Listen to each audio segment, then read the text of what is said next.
సహించిన వారమైతే ఆయనతో కూడా ఏలుదుము అని రాయబడింది. ఎంత గొప్ప మాట అండి. కాబట్టి మనం సహించుకోవాలి. ఏమి సహించుకోవాలి? శోధన సహించుకోవాలి, శ్రమలు సహించుకోవాలి, వ్యాధులు బాధలు సహించుకోవాలి. ఇవన్నీ సహించుకొని మన విశ్వాసాన్ని కాపాడుకోవాలి. అప్పుడు మనము ఏలుదుము అని రాయబడింది. ఎవరిని వెళ్తాము?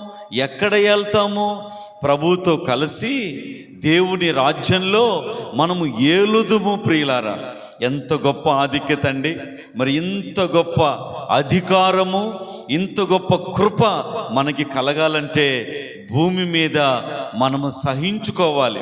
అన్యులు తొందరపడినట్టు మనం తొందరపడకూడదు, వాళ్ళు కలవరపడ్డట్టు మనం కలవరపడకూడదు. మనం దేవుని మీద విశ్వాసం ఉంచి మనకు కలిగే శ్రమలన్నిటిలో మనము సహించుకుంటూ ముందుకు సాగాలి. అప్పుడు దేవుడు మనకి గొప్ప విజయాన్ని ఇస్తాడు. పైగా దేవుని రాజ్యములో ఆయనతో కలిసి పరిపాలన చేస్తాము. దేవుడు మనలను దీవించునుగాక. ఆమేన్.